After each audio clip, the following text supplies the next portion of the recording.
Hello, everyone, and welcome to this webinar where we will present the results of a workshop we held last week in Helsinki, Finland, or rather in Espoo, Finland, but that's very close to Helsinki. And I hope that my slides are now showing correctly. It looked correct from here, and I hope it is also showing correctly. We have today...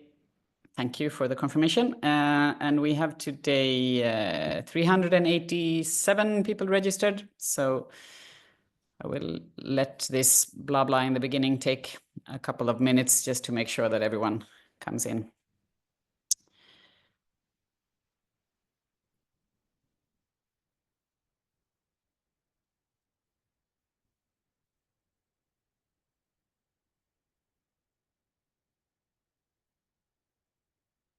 Okay, we are still getting people in, and it's nice to see that we have people from very many countries. I stopped counting after 30 or something registration. So it feels like we are really getting attention on these webinars from all over the world, which is very, very nice. Welcome, everyone. Let's get going. My name is Susanna Lorin, and I'm the G3ICT and IAAP representative to the EU. And in my day job, I also lead the Funka Foundation, which is a small research institution in Sweden. This webinar is automatically captioned, and you can use the CC function in Zoom if you would like the captions. And if you would like to ask questions to the speakers, then please use the Q&A function. We will have small parts of presentations and questions in between, so you can ask your question whenever, and we will make sure we get to them. And for all the participants today, since we are almost 400 people registered, the camera and microphones have been disabled to avoid any distractions and distribution. But if you would like to say something, if you prefer to ask your question verbally, you can, of course, always raise your hand. And this webinar is recorded and will be published on our YouTube channel afterwards. So, except for myself, I have two of my colleagues speaking today. So, if you would like to present yourself, Malin and Peter.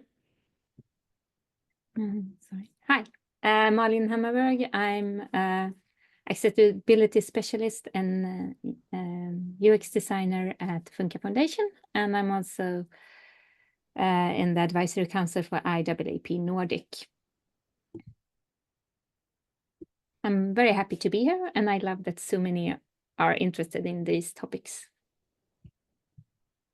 Hello, I don't know if I'm visible. You are visible. Okay, good. I'm Peter Kamin. I'm an accessibility expert, mainly document accessibility, but the others as well. I'm working with the Funka Foundation, and I'm also leading the expert group recently that works on guidance for public procurers on how to ensure that accessibility requirements are considered in public procurements.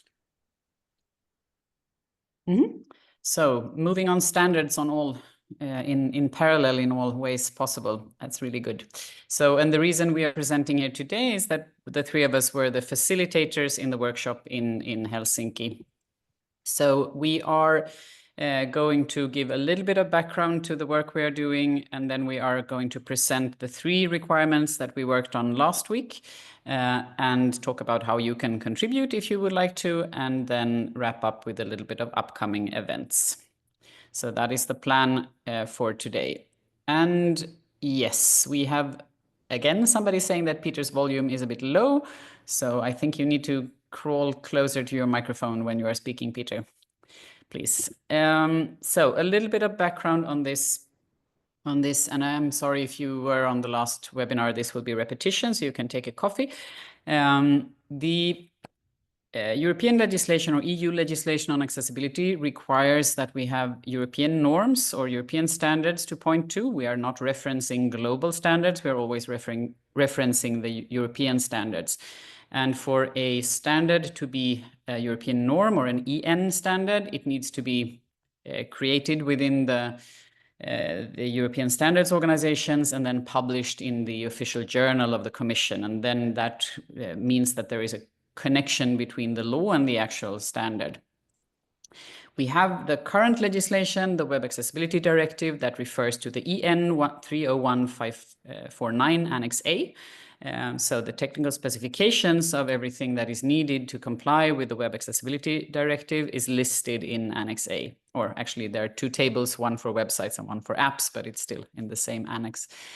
And in this annex, there are more than 60 requirements that are not mirrored or reflected in WCAG, or not based on the WCAG standards. So that means that we have European requirements where we do not have any understanding documents, we don't have any how to meet documents, and all of those supporting documents that we are very used to when it comes to the web content accessibility guidelines. And this is, of course, an issue. And it leads to frustration and confusion, but also to a lot of questions among the monitoring agencies and experts and everyone else who wants to understand where are these, in which circumstances are these requirements applicable, how do you interpret them, and how do you do the testing. So this has led to different member states and different monitoring agencies to create their own versions of this, or their own testing methodology and their own interpretations on what is what meets requirements and what is not compliant. And we have seen that this is a big issue because we have similar situations, and those are seen differently and tested differently, and then the monitoring agencies are the results of this are different in different member states. And we want to make sure that that doesn't happen, because that the whole idea with this common legislation and standards is, of course, that we avoid fragmentation. So when IAAP and many others realized that this is an issue, we said, okay, we need to try to do something as the industry, and we wanted to make sure that all stakeholders are on board. So since a couple of years, we are in IAAP EU, the umbrella of the EU. We are organizing workshops where we invite our members, but also other experts that have experience in testing and auditing these requirements, and the monitoring agencies who are in charge of interpretation of the current legislation. And now we're also starting to invite surveillance authorities who are in charge of the upcoming legislation here in June, and also organizations that are in scope of the legislation, and of course end users with disabilities. And we think that by collecting all these stakeholders in one room and discussing these things, then we can come up with something that is really useful and agreeable to all stakeholders. It makes much more sense that we work together and try to agree and align than that everyone do it in their little bubble. So we have stakeholders who has agreed to spend time on this. We do not have any budget for it, and we do not have any branding on this. And you will see that when we present the results, there will be no IAAP branding or any other branding either. And the goal for this is to create later on a formal document. So we are trying to push this into the standardization work in Europe, and make sure that we have kind of a solid formal document to support this. And even if we do not succeed in getting it part of the standards, it will be public open to all. We will make sure that it is published so that everyone can reach it. It will be in HTML and accessible, hopefully. And also everyone that contributes to these discussions are happy. We are happy if you share it, and you can do whatever you like with the results. And we don't want anything to be kind of closed into one industry or something like that. So it's supposed to be a community-based open result of this. And I don't know if we have any questions for this particular part. I don't think so. So we have questions already, but not really on this. So if that is all clear, then we will move on to the actual results from the discussions that we had in Helsinki.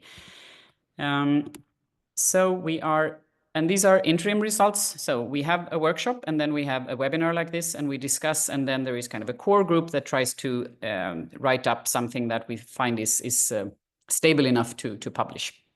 So what we are now presenting are interim results after the first workshop, and then we are super happy if you want to question this or have other views or ideas, and we are really open to change everything according to what the stakeholders would like to see.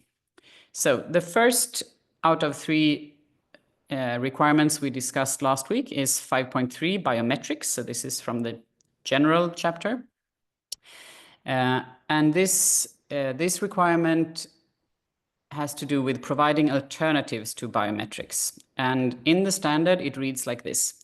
Where ICT uses biological characteristics, it shall not rely on the use of a particular biological characteristics as the only means of user identification or for control of ICT. And there are 2 notes. The first note is alternative means of user identification or for control of ICT could be non-biometric or biometric. The second note reads, biometric methods based on dissimilar biological characteristics increase the likelihood that individuals with disabilities possess at least one of the specified biological characteristics. Examples of dissimilar biological characteristics are fingerprints, eye retinal patterns, voice, and face. So and then we started with discussing, of course, who this is important for. So providing an alternative to biometrics. So it's important to say that it's not the quality of the biometrics. It's not, can I use biometrics or not? It's if you provide biometrics, you need to provide an alternative. That is what the requirement says. And in the standard, many user groups are mentioned as being affected by this or impacted by this. And we discussed in the group saying that this can be important for people who are blind or have a visual impairment, people who are deaf, and also hard of hearing. And today, hard of hearing is not part of what is written in Annex B, where you can see who is affected by the standard, but of the requirement. But we thought that hard of hearing could be a secondary relationship as well.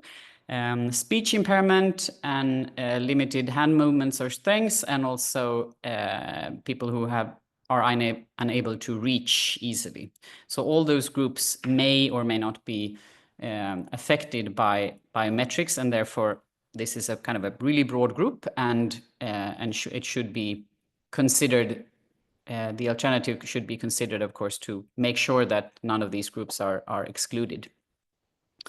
So the problems that we found with this requirement is mainly that we didn't understand, or we couldn't agree on, what control of ICT mean.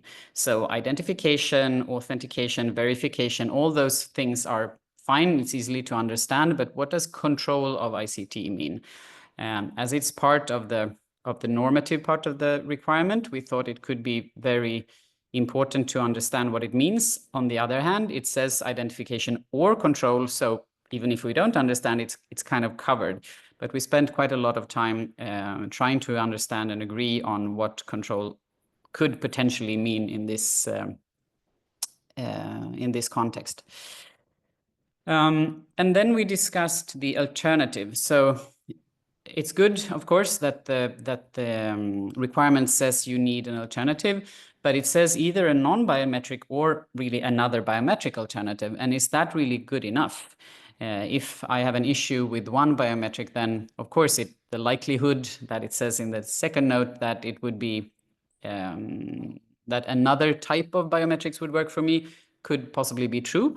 But wouldn't it be better to have something that is completely different to make the alternative kind of stronger or more,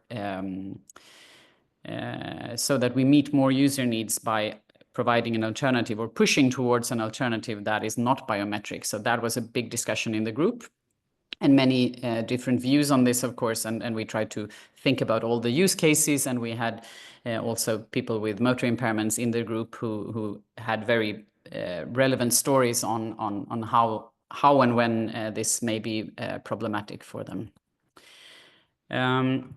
And then we started discussing on what the requirement of the alternative is, because sometimes when we talk about alternatives, the alternative is very kind of narrow.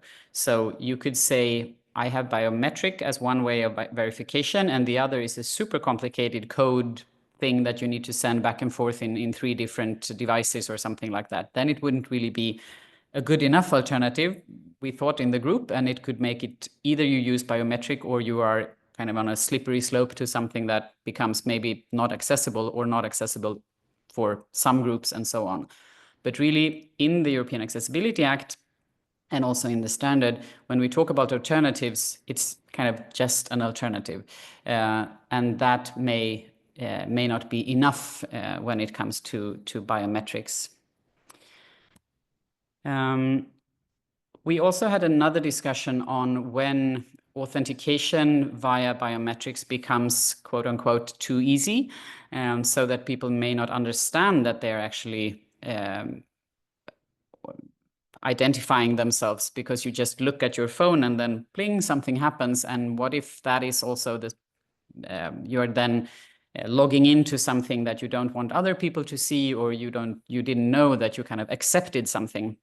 So we were thinking on kind of a 2-step alternative where you can use biometrics. Of course, it's when it works, it can be a very good alternative, and especially maybe for people who find all these codes and things very complicated.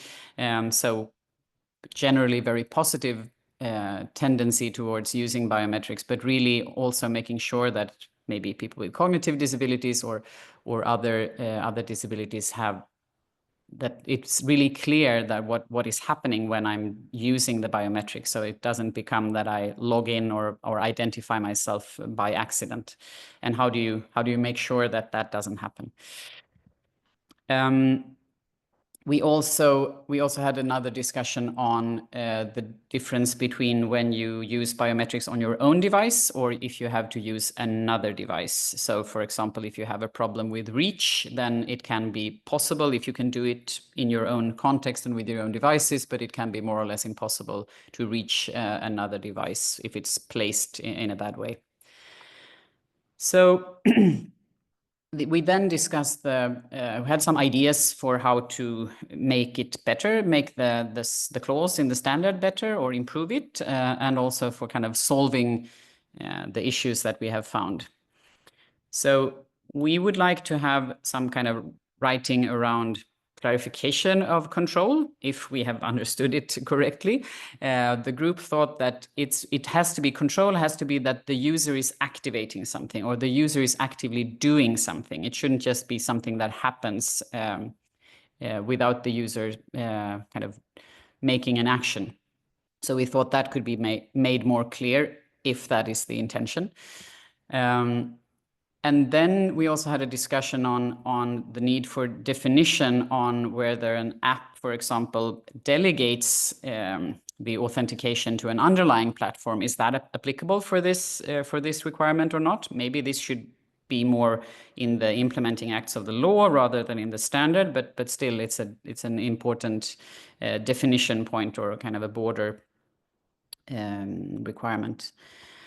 And then we thought about maybe we didn't have much time to really write text, and that's not really the idea here, but we thought about something similar to if the biometrics doesn't meet particular functional performance statements, the alternative must meet those functional performance statements. So instead of saying it may be biometric or non-biometric, we say that if the biometric means that, particular user groups can't use it, then your alternative needs to cater for those user groups as a minimum. So something around those lines was what we thought could be a better way of expressing this and making sure that the alternative is actually useful for the people who have problems with the original one.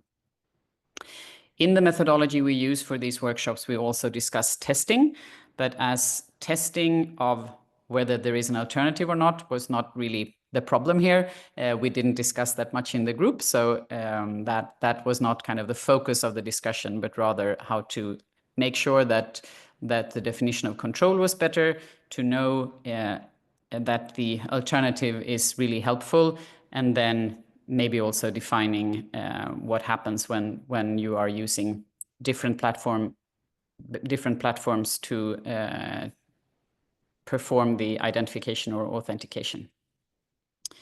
So I think that was my last slide.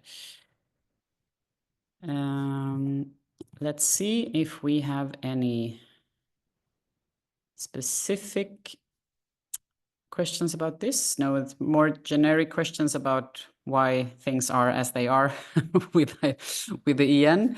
And we have one question here. So weren't these questions had to be answered before the requirement ended up in the EN standard? That's a very good question. So these requirements haven't been touched on since I may be wrong, but I think around 2014 or something like that. So it was a long time ago. This is a standard that has been updated many times, but every time there is an update of the standard, the update has a very specific goal, so to speak, because the standard is supposed to meet the specific requirements in one specific law, for example.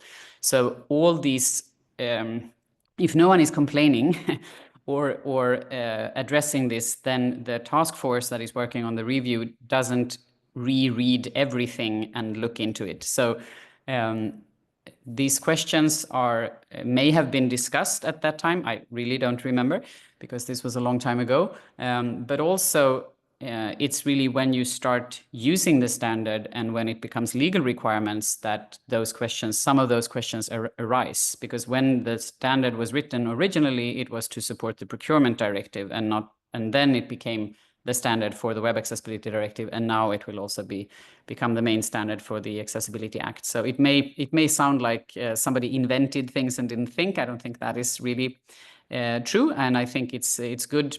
Technology evolves, assistive technology evolves, and people come up with new questions. So there's always a reason to revisit decisions that have been made previously. Okay, so I think we can move on to the next requirement, which is simultaneous user actions. So hi, so my group, I think we were about 10 to 15 people in it, discussed simultaneous user actions. And it's, if you take one slide forward, thank you. It's about avoiding simultaneous actions. So the requirement kind of says that if you have something that demands simultaneous user actions, then you should have an alternative that only we only need one single user action. So if I read it by word, it says where ICT has a mode of operation requiring simultaneous user actions for its operation, such ICT shall provide at least one mode of operation that does not require simultaneous user actions to complete the ICT. And then there's a note, but I choose to paraphrase this note to make it easier to understand, because there are 3 examples in this note. So they are talking about, as an example, if you need 2 hands to open the laptop lid, that's an example of simultaneous user actions. Or if you need to press 2 more keys at the same time. So if you think about the Control-Alt-Delete thing you need to do, then that's under this requirement. And the third thing, if you need to use more than one finger on a touch screen, so if you think about pin zoom or zoom in. And then we, as always, start to discuss who is this important for. And in the standard, they talk about that it's important for users with limited hand movement or strength or dexterity. Of course, it is. It's also important for users and unable to reach different controls easily, or kind of that when they need to move your hand in a specific position, whatever, both hands simultaneously. But it also had a secondary group, and that's the users with cognitive impairments, the users who have difficulty understanding complex processes. But when we discussed this, we thought we didn't really understand what this group was secondary. Maybe it should also be a primary group. And then we also discussed users who have no vision or users with low vision, because if you use assistive technologies like screen readers, of course, it's important that you can use the function that it doesn't demand simultaneous user actions. At the same time, if you have low vision and you have zoomed in a lot on your interface, and the simultaneous action is that you are supposed to push this button or this button in a similar at the same time, but you can't really see both buttons in the in-zoomed window, then this will be really hard. So we said that these groups are probably affected by this criteria as well. And of course, if you use assistive technology, it must be a similar method that don't rely on you clicking on or touching or doing different things at the same time. So what is the problem? Well, first, we kind of start to discussing why does this not apply for websites? Because the requirement, if you look at Appendix A, only says that it's something that should be fulfilled for mobile apps and not websites. So the discussion we had was why, and we think it might be that when you do things on websites, you usually use functions that are browser kind of specific. So you don't happen to fall into a place where you demand this. But of course, as all developers know, we can do a lot of things, and we could probably add short commands where you need more than one key to do this short command, or maybe we add some strange zoom thing. So if you, for instance, have a web page where you have an image, and the only possible way to zoom in that image is a programmed pinch zoom function, and then of course it falls under this one. And we also started to discuss it when we went into this, but then how does this one differ from pointer gestures? And pointer gestures is just about complex finger movements and touch-based. And this requirement is much wider. It talks about user actions with two hands. And we talked about the importance this requirement will have in the European Accessibility Act, where ATMs and ticket machines and service and online purchase machines are in this law. So then it's much more important that we have this requirement, so that hardware actually do not require that you hold your passport in one place and try to do something else simultaneously with the other hand.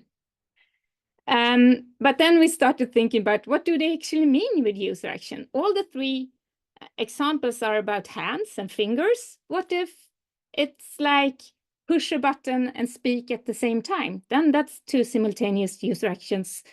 But then we're talking about touch and voice or speech. So what we really felt was that we got really confused what user action in this presence means. Is it only fingers and touch and hands, or is it actually other user actions like voice or listening at the same simultaneously? And we also talked, when is this triggered? Which things are there because they are inheritance from the operating system or the browser, and which things are actually something that we that developers can fix. So if we move on. Thank you. So one thing we think that we really need to do is to understand and clarify what the user action is. What is involved in that word user action? And then we start talking about apps that actually needed kind of an exception. So is there sometimes this shouldn't be a requirement? So for instance, if you have learning how to play a piano app, then you probably need to have simultaneous key press or finger user actions.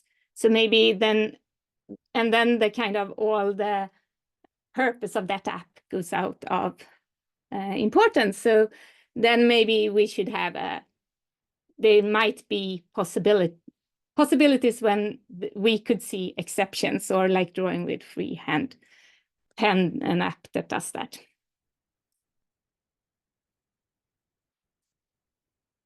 Any questions?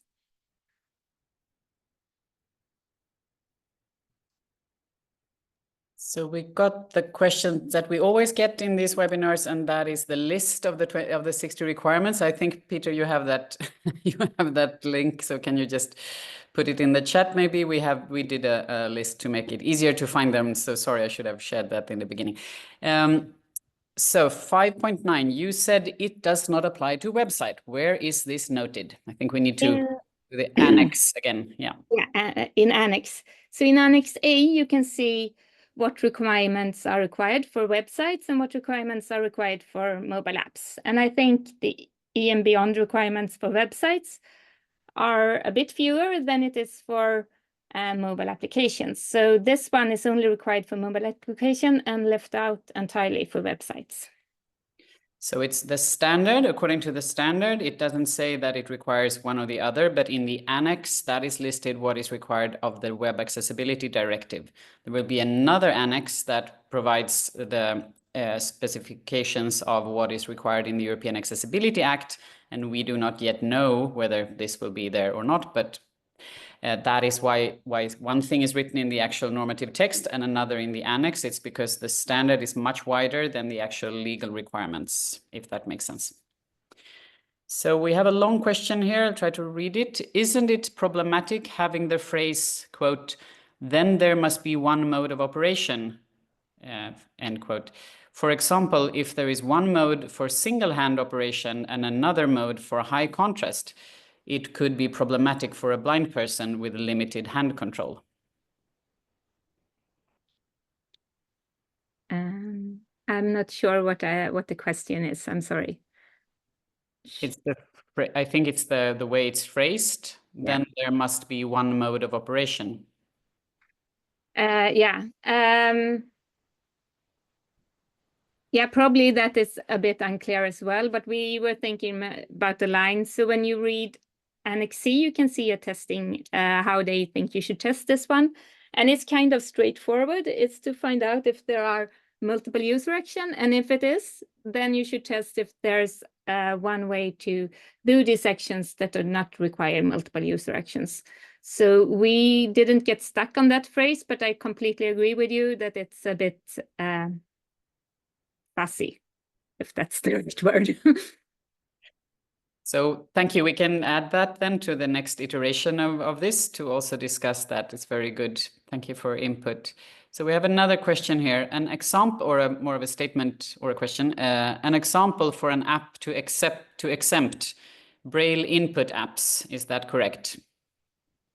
Yeah, it might be. So this is what we were discussing. We couldn't really think about all the different apps, but we know that there are the apps that need simultaneous user actions to actually work, and this as intended. And then, of course, these shouldn't be kind of failed, because then that action is needed in those apps. But then we also could see apps where we thought like, okay, so if learning piano really needs multiple user actions that you can press more than one key at a time, then kind of putting together a piece of music should probably not have the same demands on it, because it should probably fall under this one, because then there can be other ways of putting together the notes than requiring the user pressing several keys at the same time. So there's a difference kind of, and we didn't go into it more than we could see that this potentially could make some apps not working at all.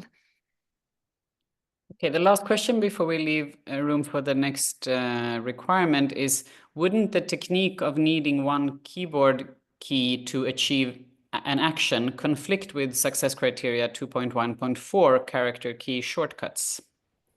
Exactly. We discussed exactly this one. And we said, like, this really makes it fussy, because now we have one saying you shouldn't have multiple keys, and then we have other requirements say do not use just one key. But we think, but since it's a bit fussy written, what our interpretation was that if you have multiple keys, then maybe you can find another way that's not keys at all, kind of. But it doesn't really say. It's a very good comment, and it's in our notes from the workshop that we noted this time. And we will summarize everything in a report, and that will be sent out to everyone who registered for this webinar. So you will get more context or text around what was discussed in the workshop also afterwards. And then there is a discussion on the piano app that it falls under the kind of the general exceptions in the Accessibility Act, because if the functional alterations, fundamental alteration, if the app doesn't, if there is a requirement that means that your app can't do what it's intended to do, then it doesn't fall under EIA anyway. So that is absolutely true, but I think it was just one example because it was kind of easy to digest what the app was doing. So thank you very much. Let's move on to captioning synchronization. No, I hope I tried to speak up. I hope you can hear me better now. Yes, thank you. Great. So captioning synchronization, it's one of the captioning requirements we have been discussing before as well, others. So what it is about. It is the requirement is very technical, as you can see, 100 milliseconds and all that. It says that where ICT displays captions, then there should be a mechanism to this. Then the mechanism to display these captions shall preserve synchronization between the audio and the corresponding captions, as follows. And then there are two cases: captions in recorded material. Then within 100 milliseconds of the timestamp of the caption, the caption should appear. And for live captions, within 100 milliseconds of the availability of the caption to the player. So the main idea is to have the captions synchronized. Why is it relevant? Why is it important? Yes, we can move to the next. Thank you. Why is it important? Before going to who it is important for, it is about synchronizing the captions with the audio and possibly with the video as well. That's the main idea. So that's the accessibility requirement. It helps understanding those who need captions and also, for example, see the lip movements or use lip movements. If it's not synchronized, it makes it more difficult to understand the captions or the content altogether, the information. And also, if you hear it and then you read the captions as well, it's very difficult if they are not in sync. And there's one more thing: if there are other visuals on the screen that are linked to what is being said, then if the caption is very much delayed, then you might not understand it at all because the visual help or what it refers to is not shown anymore. So with that in mind, who is this important for? It's important for people who are deaf or have limited hearing, and people who have difficulty understanding a lot of speech or noisy audio. Those are basically the requirements that those are the target groups, the user needs that are in the standard as well. But we think that it's relevant for other user groups as well.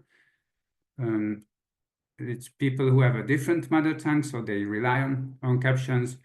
And then people who consume the video in a noisy environment, or the opposite, they have to watch a video without sound. Here as well, it's important that the captions are in sync. We had a very lively discussion about this. And the first question that was raised and the first problem is, what is this requirement for exactly? It sounds very technical, it's very difficult to understand. And is it only for the player to show the captions within 100 milliseconds of how they are timed, or it's actually about the captions appearing as soon as possible? So if it's generally about captions quality. And that's one of the main problems of the interpretation. If it's only the player, then is that enough? Is that efficient to ensure that delayed captions then are made appear within 100 milliseconds? Does that help at all? And if that's the requirement for the player, then where are the requirements for caption timing, caption quality? Then the other thing is that it says, okay, the beginning of the captions should be in sync, but if somebody needs more time, or people need more time to read the captions because it's a very fast speech, for example, then how can that be accommodated together with this requirement, with the syncing requirement? Then another question or problem is technical. Live captions, mostly if they are AI based, then they might be made in a way that something that the AI hears or understands appears, and then based on the context, it is changed. So we call those interim live captions, when the one that will be changed. So should they appear within 100 milliseconds, or actually in that case, it's better if it appears only later and only the final captions are shown. Then an interesting problem is the requirement talks about live captions and pre-recorded videos material, but what if a pre-recorded video has streamed captions, either because technically they are streamed, so it's not downloaded with the video to the computer, or because they are actually live AI generated captions. So where does that belong to? Does that belong to the second, the live case, or the pre-recorded case? And then finally, it's nice to say that it should be appearing within 100 milliseconds after the caption, live caption is available. But how can you test it? How can you know actually when it is available, and how can you test that it appears then within 100 milliseconds? Next slide, please. So that takes us to the testing, and I have a separate slide for that, and that's not because we did more or better. It's just with this technical recommendation, it took us very quickly to the how can you actually check it, how can you verify it. So testing and questions related to testing were integral part for discussing this requirement. So first of all, what should be tested? The question is if it's we should test the player if it makes the captions appear within 100 milliseconds, or actually we should also check the quality of the captions that it appears as soon as possible, so within 100 milliseconds after actually the captioned audio started to sound. We suggest a holistic approach, and I think the group agreed on it completely, that either one is not enough. So the idea would be to test the real output, test if captions are synced, and then find the cause. So how to do it?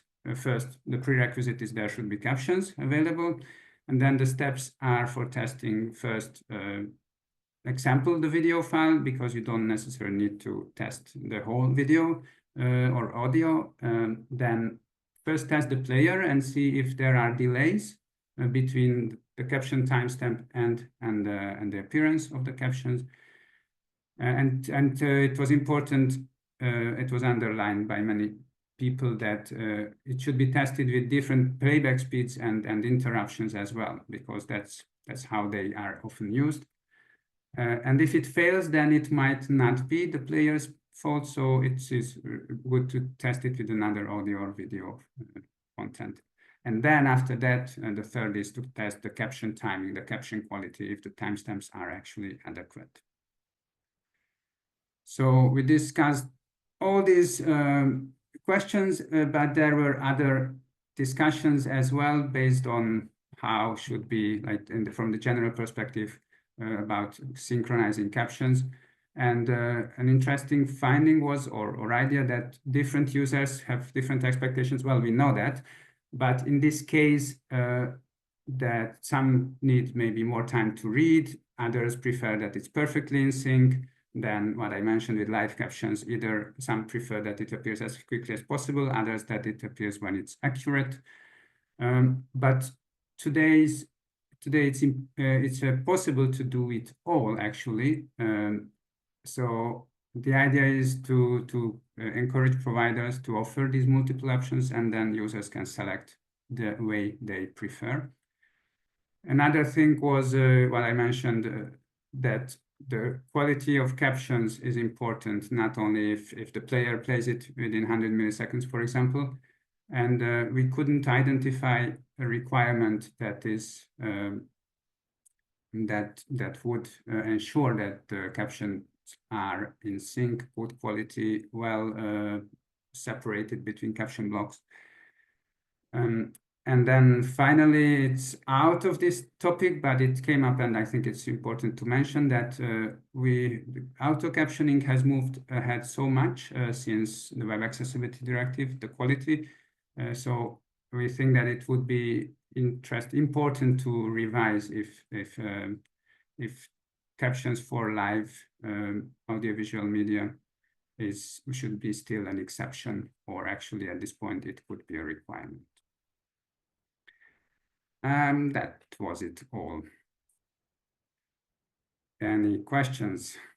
Thank you, Peter. There was a lot of good information there. So I think you kind of touched upon it, but we have a question about how do we as accessibility experts reliably measure that a video with captions is meeting this requirement? So 100 milliseconds of the time. Is there a reliable tool so that all experts could provide the same accurate answer to does this video meet with captions pass? So there was nobody in the team, in the group who had that technical background.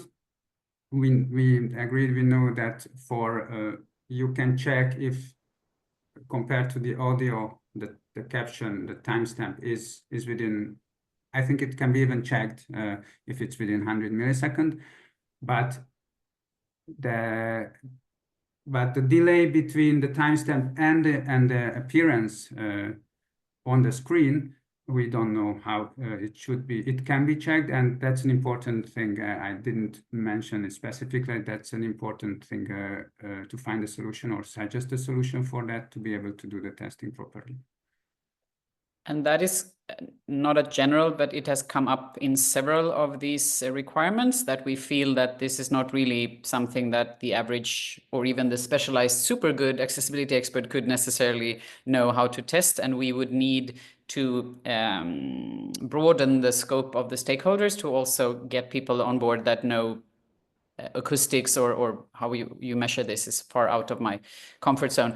So we have discussed this and kind of parked some questions to say we need to discuss with other groups as well to make sure that this happen. And I had a really interesting meeting just earlier this week with a standardization group at EU level that talks about more industry standard for the technical parts of some of this. So I think we already started to meet with people that could potentially help us broaden this discussion and hopefully solve some of this, because I definitely agree there are some technicalities here that no one in the stakeholder groups that we meet in feel comfortable in deciding. So yes, another question here is, isn't captioning also needed for refreshable Braille users? Reason I ask is if captions are not exposed to screen readers users, should they then fail 7.1.1? It's not really what we discussed, but yeah, it's similar to that of the spoken subtitles. I mean, I think this requirement is for closed captions, mainly because otherwise the player cannot really influence, and there's no caption file either. So for closed captions, the technical solution should allow that it can be the same technical solution that allows for spoken subtitles. It should allow, I think, that it can be perceived and then reproduced with the Braille display. I don't know if that answers the question.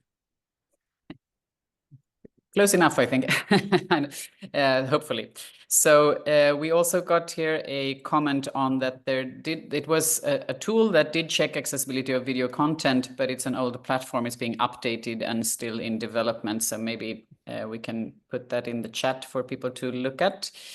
It's PE80. I'm not sure how to pronounce that. And then we get quite a few questions on which other requirements we have been looking at. And I think we will, when we send you the thank you email, we will also link to or send out the previous ones that we have discussed in previous meetings. So you can have everything. in one go.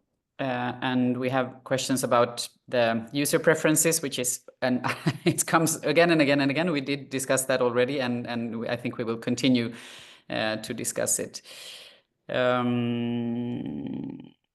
Yeah, so we have another question here in WCAG 2.2, the 1.2.2 caption live level AA. They speak in one example about CART. Is it not enough to get captioning? Is that not enough to get captioning synchronization? I think that's also not really exactly what this requirement is about, but close. Yeah, so I think I don't see the difference between the CART, so the human-produced captions, and actually AI-generated captions in that sense.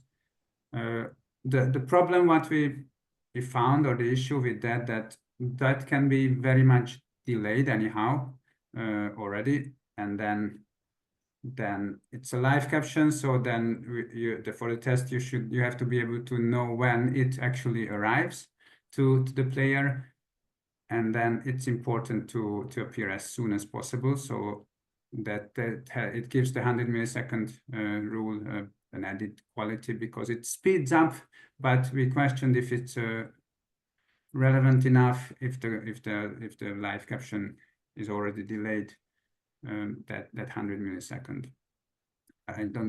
So that's just one case we discussed. And then we have a question about how to deal with audio description and captions. I mean, captioning audio descriptions as well. So I guess that wasn't really part of this group's discussion, but maybe for another. Yeah, that's an interesting thing to connect out this audio description and captions. So they are kind of for different user need, but it comes up regularly. So I think we'll put some thinking into that. Yeah. Okay, thank you very much. We have some generic questions around why is the European Accessibility Act not specifically requiring WCAG or EN301549. So then you need to go into the head of the legislator, but what is required is not only one of those, but really a whole set of standards. So the mandate 587 that covers the technical specifications of the Act is EN301549, the revised version, sorry, and then two other revised standards, one on design for all and another on the built environment, and then 3 new standards are created on emergency communication, non-digital information, and support services. So there is a whole set of standards that are either being revised or newly developed that the EAA is pointing to. And when it comes to e-books, it's the EPUB standard that is already existing. So why is it not specifically? Well, it is specifically pointing to something, but it's a whole set of standards and not just one of these. And also, as the legislator always stresses that in the EAA, it's a difference between the Web Accessibility Directive and the European Accessibility Act. There are many differences, but one of the ones when we talk about technical specifications and requirements is that in the Web Accessibility Directive, it just says that it needs to be accessible, and then all the requirements are in the standard. In the European Accessibility Act, the requirements are actually in the law, and the standards are just kind of the technical specifications supporting you in how to meet the requirements. But it's the annex in the law that puts the requirements on all of these things. So quite a few questions left on more general things. So how come we don't have a testing methodology a couple of months before the Act? Well, you could say there are testing methodologies or not, but the question is, does this mean that the Act will in reality be delayed as countries will not be able to even test? No, the application of the legislation will not be delayed because of this, because again, the requirements are in the law, and the standards are only supporting organizations who want to make sure that they meet the requirements. I definitely agree it's not a good position we are in, but the law is one thing and the standards is something else, and the requirements are already in the Act, and the Act will not be delayed because of this. So let's move into the kind of wrapping up of this. The next time we meet in the Czech Republic, so in Brno, which is difficult to say, but it's close to Vienna. In the middle of Central Europe, it's not difficult to get there. It's a beautiful city. So please do join us if you would like to for the 23rd and 24th of April. We have a QR code, and I think we can also share the link to the program and registration link. So this is the next time this will be discussed in breakout groups face-to-face. So these workshops are always face-to-face, so on-site, this time in the Czech Republic. And then it will be, again, the results will be presented in a webinar a week or so after. So, and there's also, of course, an event connected to this.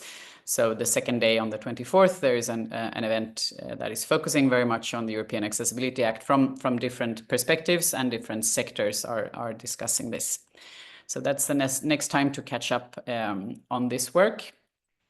And since this is formally an IAAP Nordic webinar, I also wanted to remind people who are in the Nordic region that we are currently looking for volunteers to our volunteer committees. So if you are interested in working on professional certification, on specific local member benefits, or our webinar and events committee, then please do reach out. We have, again, a QR code and I think a link to where you can read more about the committee work and register your interest. We are just wrapping up the applications we have got so far, and I just wanted to make sure that we also reach this audience with this, but that's only for people who are making business or living in the Nordic countries.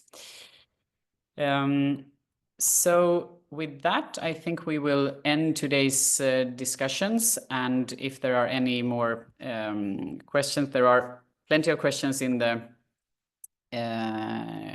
chat or in the Q&A. And if there are anyone that are kind of generic, we will respond to them afterwards. But this, we will put together everything in a little package, and everyone that has registered to this webinar will get the link to the recording and also a link to all the results of the work that we have been doing. And do not hesitate to reach out if you're interested in contributing or want to know more of what we're doing, and of course everything else around IAAP. Just reach out. Thank you very much, and have a really good afternoon or morning or wherever you are in the world. Bye-bye.